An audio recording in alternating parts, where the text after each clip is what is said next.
তার এখন তো ক্ষমতা নাই আর এখন ওই বাকবাকুম করার। আমরা তো ওই মহিলা দেখেছি যে এই মহিলা কার্পেটের উপরে দিয়ে গিয়ে ড্রেন দেখতে গেছে। আজকে রেদওয়ানার সম্বন্ধে কথাটা বলা হচ্ছে, সব কিছু ঊর্ধ্বে আমি একটা কথা বলবো, রেদওয়ানা তার নিজের ইচ্ছা নিজেই স্বীকার করেছেন সে শপথ ভঙ্গ করেছে। এই ধরনের মন্ত্রী হওয়া আল্লাহর কাছে বলি কোনোদিন যেন না বানায়, যে এই মন্ত্রী অন্যের হুকুমে মন্ত্রণা চালাতে হবে, এরকম মন্ত্রী না হওয়ার চেয়ে বাসায় বৈশা ওই নিজের ছেলে মেয়ের নাতির পালা অনেক ভালো। রেজওয়ানা হাসান আজকে একটি মন্তব্যের প্রতিক্রিয়া জানিয়েছেন জামায়াত ইসলামীর নায়েবে আমির সৈয়দ আবদুল্লাহ মোহাম্মদ তাহের। তিনি বলেছেন যে 12ই ফেব্রুয়ারির যে নির্বাচন সেটি বাহ্যিকভাবে মোটামুটি গ্রহণযোগ্য হয়েছে তিনি বলেছেন, কিন্তু সময় যেতে যেতেই সেদিন সন্ধ্যা থেকে খবর আসছিল, মানে তিনি বলছেন তার ভাষায়, যে নানা জায়গায় কেন্দ্র দখল হয়েছে, জাল ভোট দেওয়া হচ্ছে, ব্যাপক অনিয়মের খবর তাদের কাছে আসছিল, জামায়াতের কাছে আসছিল। প্রায় 53টি আসনে এমন অনিয়মের অভিযোগ জামায়াত ইসলামী দাখিল করেছে, কিন্তু গতকাল আমরা একটা রাজসাক্ষী পেয়েছি। তিনি বলছেন সেই রাজসাক্ষীর নাম হচ্ছে সাবেক উপদেষ্টা রিজওয়ানা। এখন সাবেক উপদেষ্টা রেজওয়ানা হাসান এক সাক্ষাৎকারে নারী অধিকার বিরোধী উগ্রবাদীদের মেইন স্ট্রিম হতে দেয়নি বলে মন্তব্য করেছেন। তার এই বক্তব্য কি প্রমাণ হয় যে তারা জামায়াতকে ক্ষমতায় যেতে দেয়নি? জামায়াত কি নারী অধিকার বিরোধী, তারা কি উগ্রবাদী? এই ক্ষেত্রে সাংবাদিক বলেছেন যে নারী অধিকার বিরোধী উগ্রবাদীদের একটা অংশ এখন বিরোধী দলে।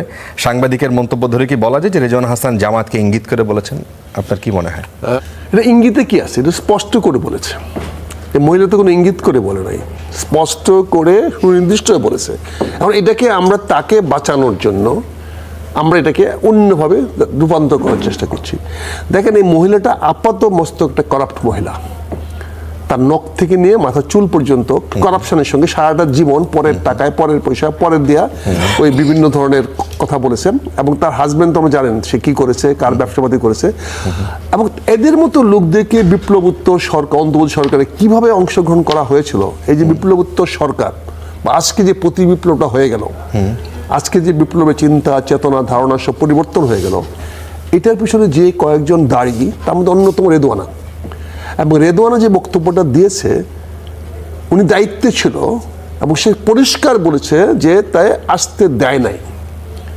এখানে কোনো আসতে দেয় নাই বলতে জামাত শব্দটা তিনি আসতে দেয় নাই, সে কে কাউকে আসতে দেওয়া বা না দেওয়ার। মানে একজন কেউ যদি আসতে না দেয়, একজন যদি আসতে না দেয়, তাহলে সে কি বিশ্বাসভঙ্গতা করে নাই? সে কি দায়িত্বের প্রতি অবজ্ঞা বা বিশ্বাসঘাতকতা করে নাই?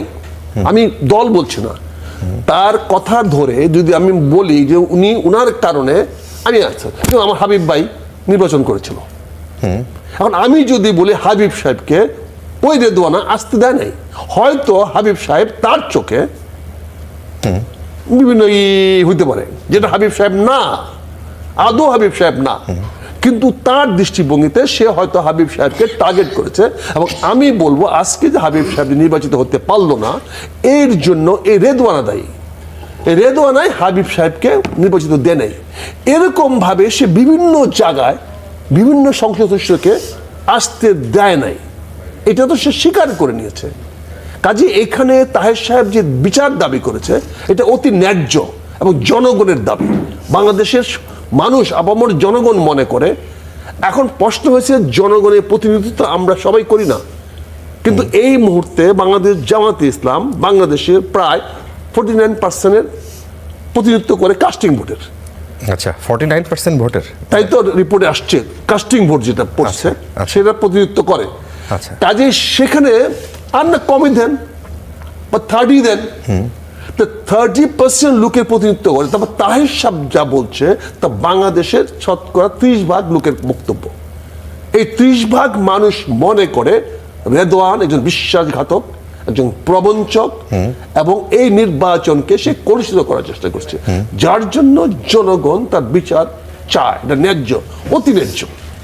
না, এখন এই রেজওয়ানা হাসান যখন এই সরকার গঠিত হয়, অন্তর্বর্তী সরকার, তখন সেই সময় সেনাপ্রধান যেই নামগুলো, যে রাজনীতিবিদদের নাম, যে রাজনৈতিক দলের নাম উচ্চারণ করেছিল, তার সবার আগে জামায়াতের নাম ছিল।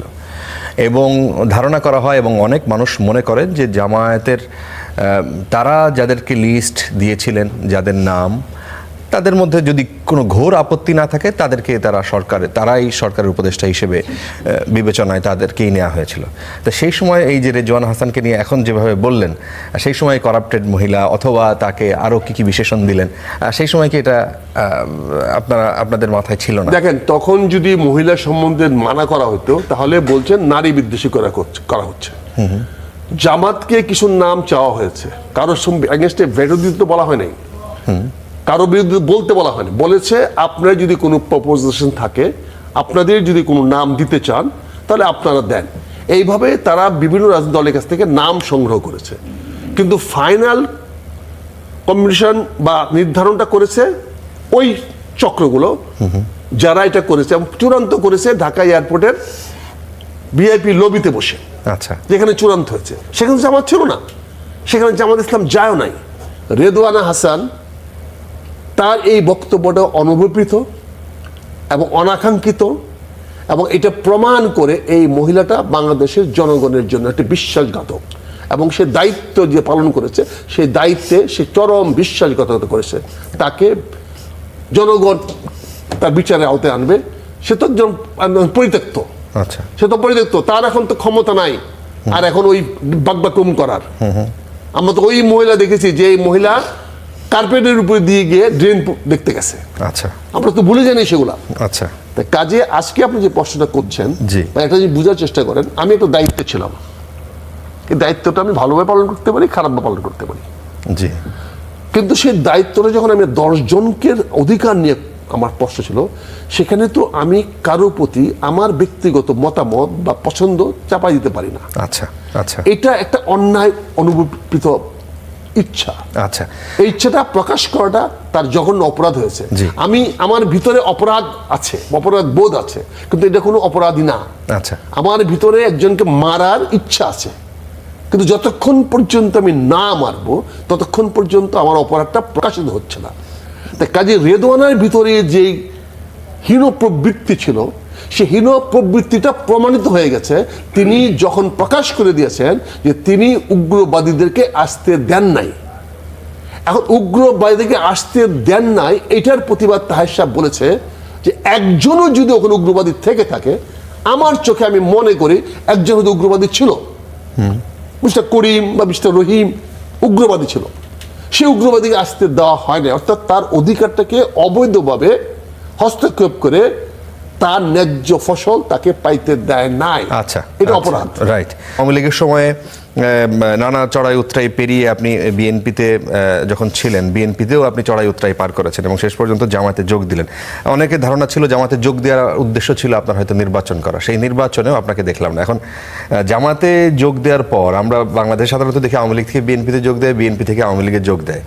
জামায়াতে আপনি যোগ দিলেন কি চিন্তা করে? আপনি যদিও এই বিষয়ে বলেছেন, কিন্তু এর সাথে এটা কি যুক্ত করবেন যে এখন কি আপনার মনে হয় যে আপনার সাবেক সহকর্মী অনেকেই মন্ত্রী এমপি হয়েছেন, নিশ্চয়ই তাদের সাথে দেখা সাক্ষাৎ অথবা কথাবার্তা হয়, আপনার কি মনে হয় কোনো সময় যে ভুল হয়েছে জামাতে জয়েন করে? এবং একই সাথে তার যেই প্রশ্নগুলো উত্থাপন তিনি করেছেন যে গত 16-17 বছর বিএনপির যে স্যাক্রিফাইস, রাজপথে বিএনপি যেভাবে মানে তুলেছে, মানে বিভিন্ন ইস্যুতে আওয়াজ তুলেছে, এবং যেভাবে তাদের যে ত্যাগ, মার খাওয়া, জেলে যাওয়া, গুম হওয়া, হত্যাকাণ্ডের শিকার হওয়া, সেভাবে জামাতের কোনো কিছু নাই বলে তিনি অভিযোগ করেছেন। দুটি বিষয়।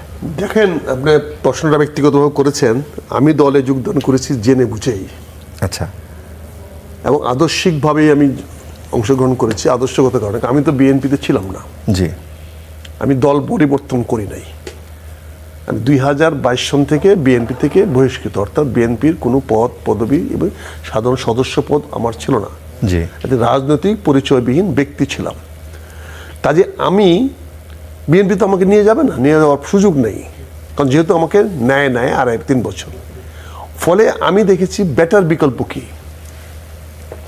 আমি জাতীয়তাবাদী রাজনীতি করি, সে জাতীয়তাবাদী রাজনীতির অন্যতম বিকল্প কি, এবং সেখানে ধর্মভিত্তিক চেতনা আছে। যেহেতু আমরা বাংলাদেশের 90% মুসলমান, মুসলমানের ইচ্ছা, মুসলমানের আশা আকাঙ্ক্ষা কোথায় গেলে প্রতিফলিত হবে। জি। এখন আমার বয়স হয়েছে, আমাদের বাংলাদেশে সবসময় কি হয়, বয়স বাড়লে পরে আমরা অনেক বেশি ধার্মিক হয়ে যাই, ধর্মের প্রতি আমাদের আনুগত্য বেড়ে যায়। আমার যখন ইয়াং বসে ছিল তখন মনে করতাম নিজে সব কিছু করতে পারবো, অনেক সময় আল্লাহর নাম নিয়েছি বা নেই নাই, কিন্তু এখন প্রতি পদে পদে আল্লাহর নাম নেই, ইনশাল্লাহ বলি, মাশাল্লাহ বলি। কেন? মনে হয় যে আমি একা এখন আর পারবো না, একা কোনো কিছু করার মতো ক্ষমতা আমার রহিত হয়ে গেছে। কিন্তু আমি যদি আমার সেই ঐশ্বরিক ক্ষমতাটা পাই, তা আমি অনেক কিছু করতে পারবো। সেই চিন্তা চেতনা থেকে আমি মনে করেছি বিএনপির থেকে যদি পরিবর্তন করতে হয়, আমাকে নতুন রাজনীতি পরিচয় যেতে হয়। হয়তো অনেকে প্রশ্ন করতে পারে আপনার 75 বছর বয়স, রাজনীতি করার দরকারটা কি? হ্যাঁ, প্রশ্ন করতে পারেন, কিন্তু আমি যেটা মনে করি যে আমি দেখছি যে রাজনীতিতে এখনো, যেমন আপনি প্রথম যে হেডলাইন দিয়েছেন, নেতা বদলায়, দল বদলায়, কিন্তু জনগণের ভাগ্য পরিবর্তন হয় না। আমিও মনে করি জনগণের ভাগ্য পরিবর্তন হয় না এই জন্য যেহেতু আমরা সঠিক নেতৃত্ব দিতে পারি না। আচ্ছা, আমরা দল বদলায় যাই, আমরা নেতা বদলায় যাই। কাজে আমি মনে করি এই জনগণের ভাগ্য পরিবর্তনের জন্য আমার কিছু করার মতো কন্ট্রিবিউশন এখনো আমার আছে, আচ্ছা, এখনো আমি করতে পারবো বলে মনে করি। এখন তার জন্য ব্যক্তি হিসাবে করলে তো হবে না। আপনি একটা মিডিয়া হাউস করে মিডিয়া ভাই বলছেন, আপনি দেশ সেবা করছেন, দেশের জনগণের কল্যাণের কথা বলছেন, তো আমি তো মিডিয়া চালাতে পারবো না, আমার তো এখন আমি তৈরি করতে পারবো না, তাই না? নতুন করে রাজনৈতিক দলও করতে পারবো না, সে করার সময় বয়স নাই। এটা ফারুক সাহেবের বয়স আছে, তারা এখন শুরু করতে পারতো রাজনীতি দল, কিন্তু হাবিব সাহেবেরও বয়স নাই। এখন আমাদেরকে একটা পরিপক্ক রাজনীতি দলে যেতে হবে। সেই দৃষ্টিভঙ্গিতে আমি রাজনীতি দলে যোগদান করেছি এবং আমি কোনো কম্পারেটিভ স্টেটমেন্ট দেব না। আমি কে ভালো কে মন্দ, একজন ভালোই মন্দ সেটা বলবো না, কিন্তু আমি মনে করি আমার কাছে যেহেতু আমি দলবিহীন ছিলাম, আমার কাছে ভালো বিকল্প মনে হয়েছে জামাতকে, আমি সেই জন্য জামাতে অংশগ্রহণ করেছি।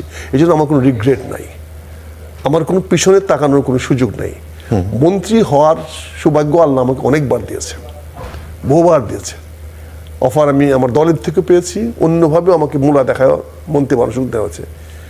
মন্ত্রী হওয়াটাই জীবনে আমার লক্ষ্য না। আচ্ছা, আমি যেটা মনে করি সেটা হচ্ছে আমি রাজনৈতিক কর্মী হিসাবে জনগণের ভাগ্য পরিবর্তন, যেটা আজকে আপনার সাবজেক্ট, সেই পরিবর্তনে আমি কিছু কন্ট্রিবিউট করতে পারি কিনা। আজকে রেদওয়ানার সম্বন্ধে যে কথাটা বলা হচ্ছে, সব কিছু ঊর্ধ্বে আমি একটা কথা বলবো, রেদওয়ানা তার নিজের ইচ্ছা নিজেই স্বীকার করেছেন সে শপথ ভঙ্গ করেছে। কারণ সে শপথ নিয়েছিল কারোর প্রতি রাগ অনুরাগ বশবর্তী হয়ে কোনো কাজ করবে না, বিরাগের বশবর্তী কোনো কাজ করবে না। আচ্ছা, তার মানে সে কোনো একটি পক্ষের বিরাগের কাজ করেছে, তার বিরুদ্ধে কাজ করে, তাহলে সরাসরি শপথ লঙ্ঘন করেছে। এটা হাবিব সাহেব, ফারুক সাহেবের কাছে বললাম, জনগণের কাছে বললাম, যেই মহিলা যে মন্ত্রী শপথ করেছে আমি কোনো রাগ অনুরাগ বা কারোর বশবর্তী হয়ে কোনো কাজ করব না, সেইখানে সে স্পষ্ট করে চ্যানেল আই নিউজে বলতেছে যে আমি উগ্রবাদীদেরকে ক্ষমতায় আসতে দেই নাই, অর্থাৎ উগ্রবাদীদের প্রতি সে বিরাগ আচরণ করেছে। উগ্রবাদী রাষ্ট্রের কাছে অপরাধী হবে তখনই যখন আদালত তাকে অপরাধী সাব্যস্ত করবে। যে কোনো মানুষ উগ্রবাদী হতে পারে, উগ্রবাদী মানে নেগেটিভ কিছু না। আমি আমার দাবিতে অনড় থাকবো, আপোষহীন থাকবো, এটাকে অনেক উগ্রবাদী বলতে পারে। আমি আপনাকে বাধ্য নাও করতে পারি, কিন্তু আমি আমার জায়গা থেকে নড়বো না। আচ্ছা, আমি তো আপনি কোনো চাপ সৃষ্টি করছি না। কাজে এইখানে আমি মনে করি ওনার এই বিচারের মধ্যে আনার দরকার। আর আমার যে অনেক মন্ত্রী বন্ধুরা হয়েছেন, দেখেন এই এতগুলো মন্ত্রীর মধ্যে এমন অনেক মন্ত্রী আছে যারা 15 বছর নাকে তেল দিয়ে ঘুমাইছে, রাস্তা ঘাটে নামে নাই। আমার ভাই Habib will bear me out. অনেক বড় মন্ত্রী হয়েছেন যাদেরকে কোনদিন রাজপথে দেখা যায় নাই। অনেক বড় মন্ত্রী আছে, লন্ডন থেকে মন্ত্রী হয়েছেন। আমাদের পররাষ্ট্রমন্ত্রী খলিল সাহেব অত্যন্ত যোগ্য ব্যক্তি, অত্যন্ত বিচক্ষণ ব্যক্তি, কিন্তু এই রাষ্ট্রের এই বৈষম্য কি বলে ওই স্বৈরাচার সরকার বা ফ্যাসিস্ট সরকার পতনে তার ন্যূনতম অবদান নাই। ষড়যন্ত্র থাকতে পারে, ষড়যন্ত্র, রাজপথে তার কোনো অবদান নাই। কাজে আজকে যারা মন্ত্রী হয়েছেন তারা মনে করেন না কেউ আন্দোলনের যোগ্যতার কারণে মন্ত্রী হয়েছে। তারা কি বিবেচনায় মন্ত্রী হয়েছে? এটা হালুয়া রুটি বকরার মন্ত্রী হয়েছে। এখানে একটা জিনিস পরিষ্কার করে দেখেন, জননেতা তারেক রহমান সাহেব প্রধানমন্ত্রীর চেয়ে যারা মুরব্বী, যাদের কথা উনি না শুনলে উনারকে মানুষ ভালো বলবে না, এরকম একটি মন্ত্রীও নেই, এরকম একজন মন্ত্রীও নেই। উপদেষ্টা বানিয়ে ফেলেছেন, মন্ত্রী নাই। আর এমন মন্ত্রীদের বানায়